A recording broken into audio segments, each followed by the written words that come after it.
Kia ora. I'm going to read to you today from my upcoming new book, What's Dutch for Damn, which is out on the 14th of August. And unfortunately I don't have paper copies because they're not shipping print on demand to New Zealand at the moment. So I am in the middle of sorting out an alternative, but I have my trusty e-reader, so here we go. Chapter 1. Kate Shipley had everything she needed. Naughty knickers and no expectations. Well, she definitely had the knickers, and probably far too many clothes for a long weekend, but she wasn't entirely sure what she'd be needing, so she'd bought a little of everything. She wheeled it all toward the station exit, feeling nervous excitement froth somewhere under her ribs. She should have done this months ago. The bright Amsterdam sky was dotted with cotton ball clouds, and high above those, far, far away, jet trails crisscrossed the blue, people going places much further away. She'd come only from London, no great distance at all, but it felt a long way away now. People all around her spoke a language she couldn't begin to understand. She couldn't see Johannes. It had been months since they'd met. Perhaps she'd forgotten what he looked like. She stopped walking, far enough back from the road that no cars would stop to let her cross, and propped her suitcase on her leg. He was probably just running late. She twisted the ring on her thumb and told the fluttering pixies in her belly to calm the fuck down. Deep breaths, eyes open. Appreciate the scenery. If this turned quickly into a dirty weekend, well, this might be her only chance to take in the view. Mid-rise buildings snaked in wide curves around the canals in both directions, every shade of brown and tan and orange, roof lines disjointed and yet still somehow uniform. The architecture and infrastructure was so different from what she'd grown up with in New Zealand. She'd lived in London for years, visited several cities around Europe, but it still inspired awe, and perhaps a little disbelief that she was here at all, so far from home. There were bikes, lots of bikes, and boats too. Tourist shops spilled their wares out onto the footpaths. Red, white and blue flags. Clogs decorated with windmills, all things orange. She pulled her phone from her jacket pocket. No messages.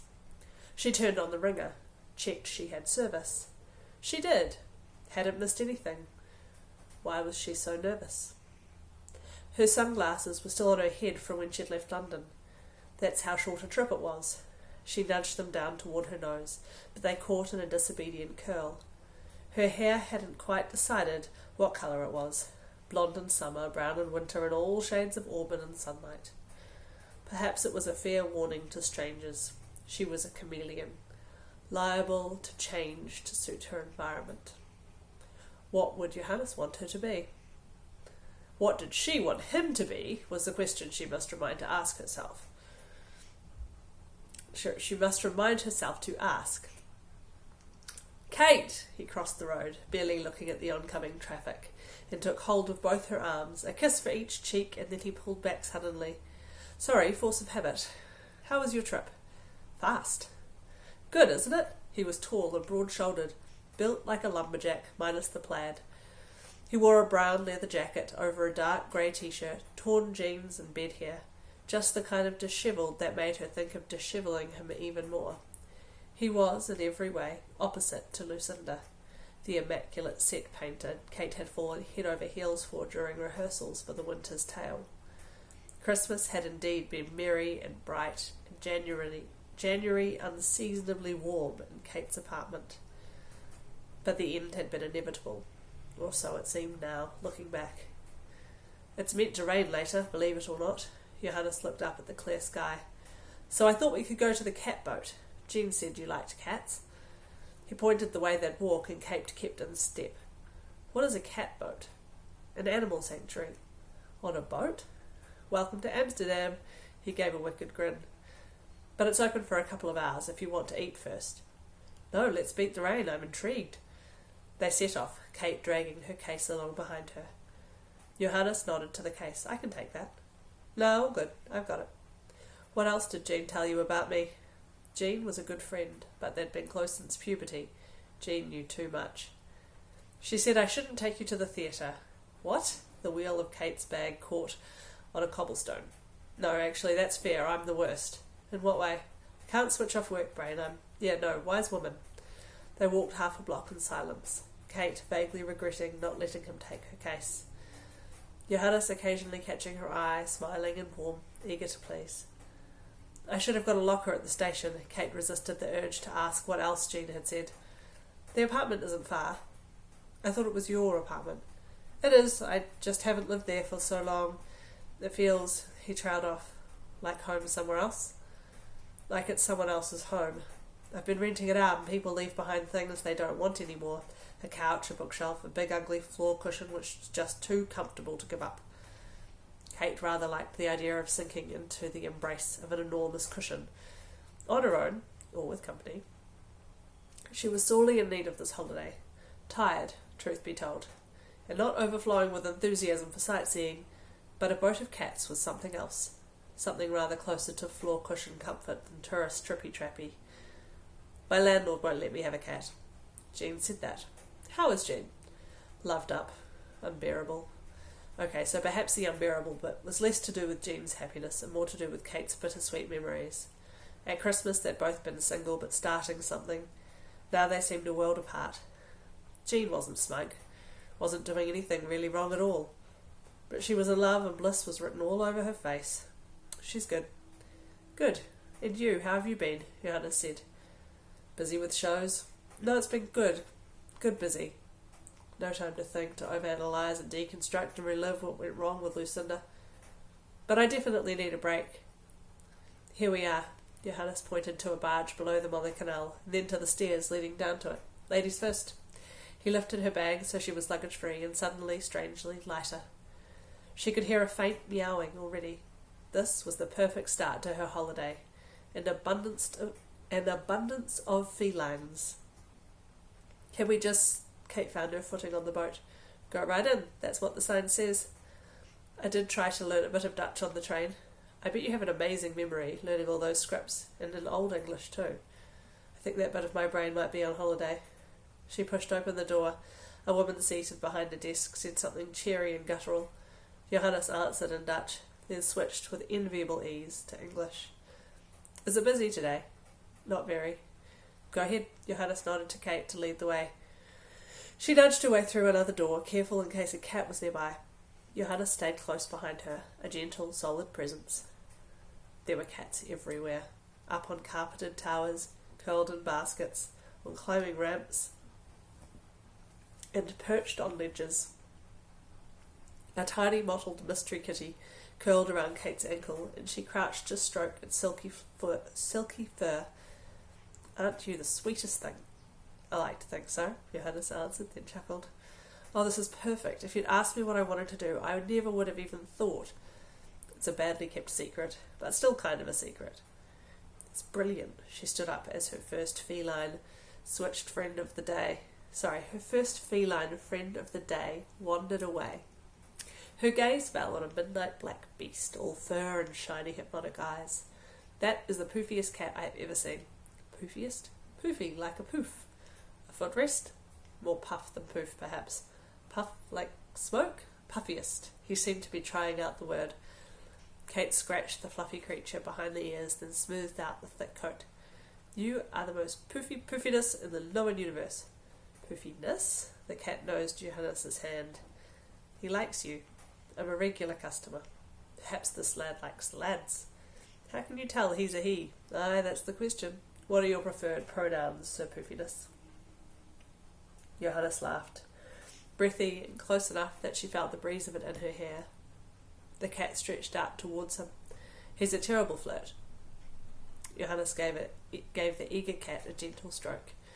Kate watched his hands, careful and strong, dark and calloused in places. He fixed and sold bikes for a living, a man who was good with his hands. Johannes watched Kate from the far side of the room. He wasn't in any hurry. Timing seemed to be his nemesis in relationships, so he hung back. She was contentedly curling the backs of her fingers against the neck of a silvery queen of a cat. He had a happy tabby to pat, and to tell the truth, he was waiting for Kate's signal. A moment later, she turned, caught him staring, and cocked her head to the side. Best thing ever. He took a mock bow. Take as long as you want. I think I'm cat-sated. She nodded to the door. Outside, up on the side of the canal, the day had grown warmer, more humid. Kate rolled up her coat and stuffed it into the outside pocket of her suitcase. Cold drink? Johannes shrugged out of his own jacket. Can I ditch my bag first? Of course. They were only a couple of blocks from his apartment. His apartment. No, it still didn't feel real. He'd been back for weeks, but some part of his psyche was still convinced this was an extended visit. The entrance wasn't very grand, but there was something about this apartment that he'd always liked. It seemed so humble, but then, when you stepped into the main room, it stretched wide and made itself open and light. Bringing Kate here cast a kind of spell on the place, made it feel more like it was truly his. The collection of odd furnishings seemed like an intentional aesthetic as soon as Kate in all her mismatched brilliance stepped inside. She was colourful and fluid, like one of Van Gogh's landscapes. A yellow sky inviting him into her warmth. It's not what I was expecting. She walked ahead past the kitchenette toward the balcony doors, then turned back to face him. What a great space. Only one bedroom, but he shrugged. Plenty of room to... What was he doing? Why would he bring up sleeping arrangements this early in the day? I see what you mean. He followed her gaze toward the floor cushion, grey, green and amorphous, like a giant booger in the middle of the floor. She touched the back of it. Soft, though. Every time I think I'll get rid of it, the thing wins me over with its comfort. I dated a guy like that once, Kate smirked, then sat herself down in the middle of the cushion. Yep, just like this. Am I stuck now? Probably. You'll have to haul me out. Kate offered up her hand. Johannes strode over, ever so slightly tempted, to kneel, and rather than pulling her out, let her pull him in. Going out for a drink wasn't really necessary. There were drinks here. Food too, though nothing spectacular. He'd stocked up in case she surprised him, tore his clothes off and didn't want to leave the house all weekend. Best to be prepared either way, he thought. Either way. He didn't mind. Also, he kept telling himself, she was a friend of a friend. They got on well. Why not spend a long weekend holiday making? The possibility of sex was there, ever present between them, but that was just chemistry, a prospect, but certainly not a promise.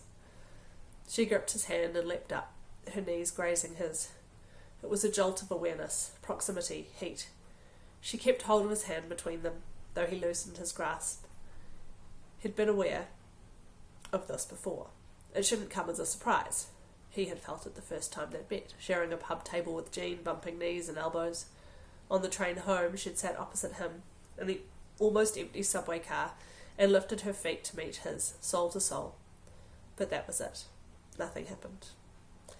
Thanks for having me, Kate said. It's just great. He held an answer in his mouth, but it didn't come to anything. Maybe this was his problem. This is why nothing had ever happened before. Because he froze at the key moment. Shall we? She lifted their hands. My treat. Well, in that case, let's find some place nice. He had flawless timing so long as he was clowning around, apparently. Ha! Her laugh. The way it lit up her face. The curve of her open lips bright and full and expressive. He wanted to see her taste a really hoppy pilsner. See her reaction. He wanted to watch her face flicker with surprise, with awe, with hunger and desire. He wanted to see how that mystical mouth moved when she was excited. He wanted to tease her, see her eyes light up with frustration and need, see her face slacken in bliss, contort with pleasure. You coming? She was waiting by the door. That's the end of chapter 1. You can pre-order now. You can subscribe to my newsletter to read chapter 2 and maybe even a little bit of chapter 3. There's a chunk that's free there. And the whole thing will be out in just a few days. So, bon appetit, enjoy. Ka kite.